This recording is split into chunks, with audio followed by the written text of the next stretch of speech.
Hey guys, tonight we are going to slip into a world that drips instead of ticks.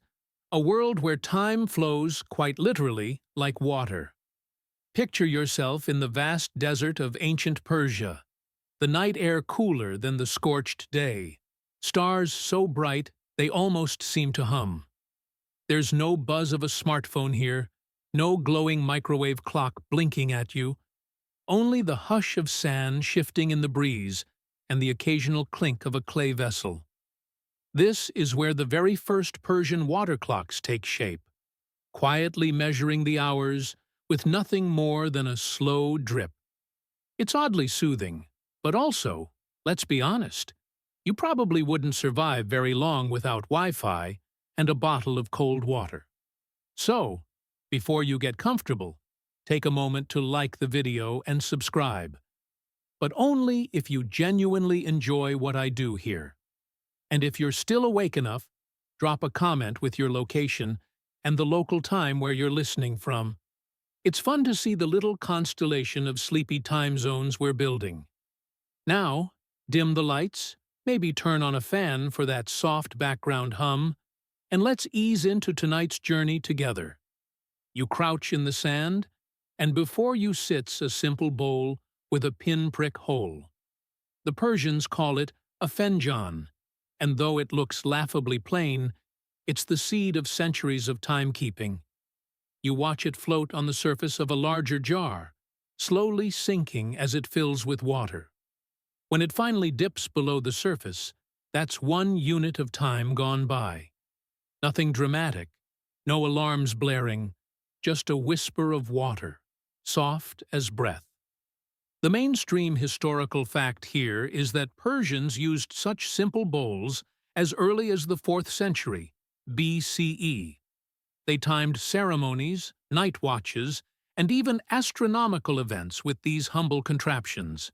And yet, here you are, watching water creep into clay, realizing that the universe's grand rhythms once depended on whether this tiny bowl decided to sink quickly or slowly.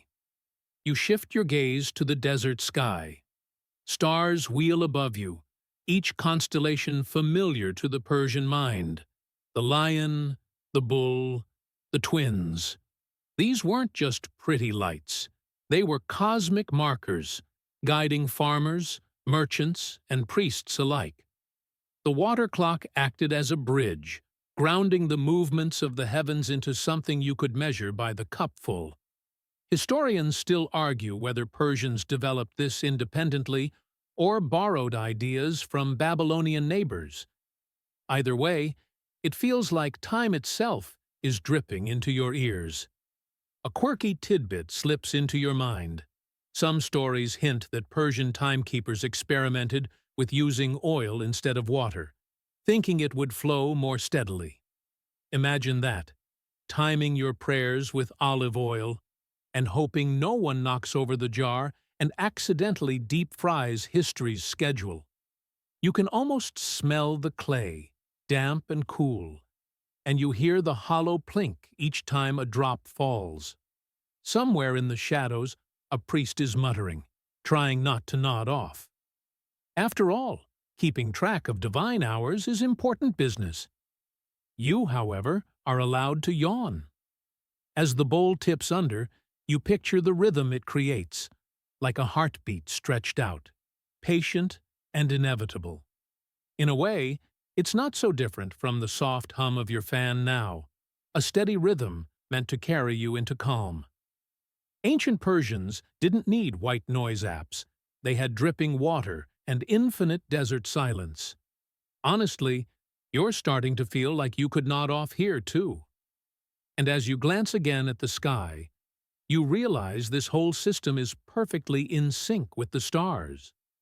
Time, water, clay, and constellations all flowing together in a cosmic lullaby. You might joke about losing track of time when scrolling on social media, but Persians? They literally watched time sink before their eyes.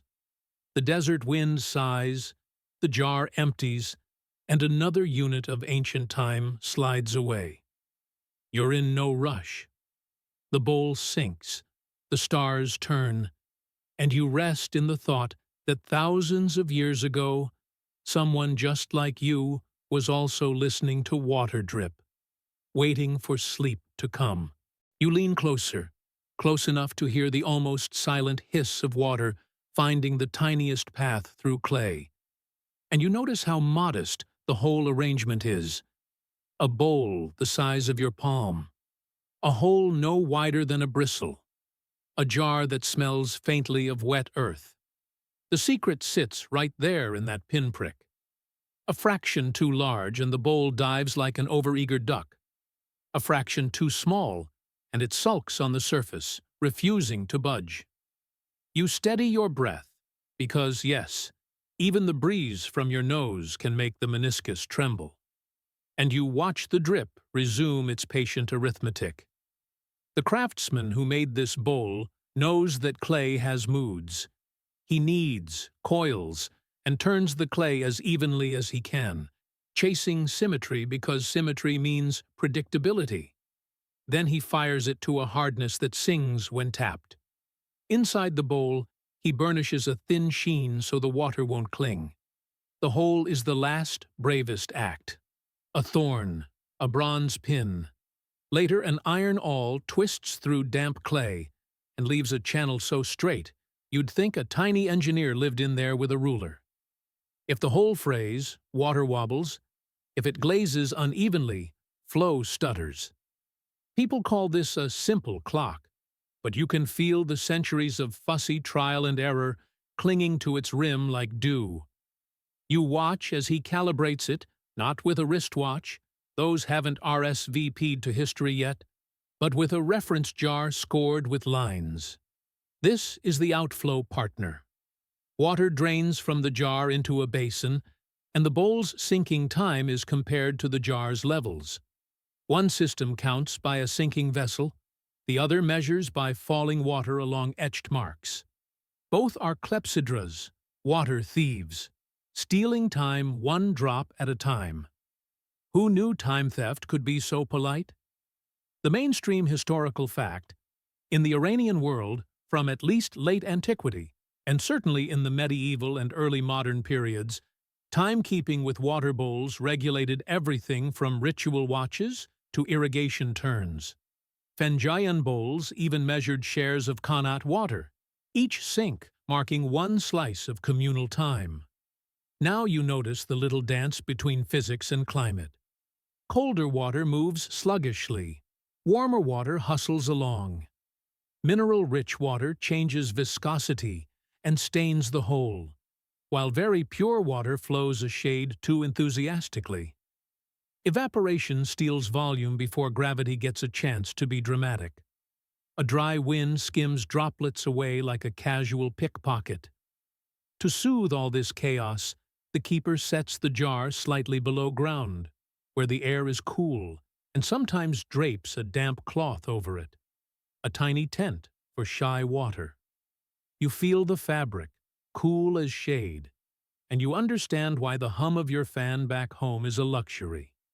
These people engineer breezes with clay and patience. A fringe tidbit murmurs from a corner of legend and workshop notes. Some caretakers floated a whisper-thin film of oil on the jar's surface, not for cooking, please don't season your clock, but to slow evaporation and discourage insects from turning the reservoir into a spa. Others swore by rubbing the pinhole with beeswax, then re-piercing it to polish the channel, a trick as fussy as tuning a lute string. And when the hole clogged with a flake of silt, they sometimes poked it with a single grain of barley, the world's tiniest plumber. It worked often enough to become lore. You compare bowls.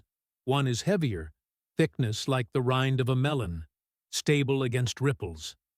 Another is feather-light, quick to respond but vain. Breathing on it makes it rock. A black slip glaze inside darkens the water, making the first creeping trickle visible in moonlight.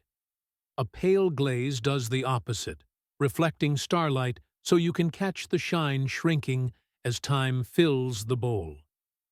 Someone has painted a delicate ring of dots along the rim. Not decoration, but increments.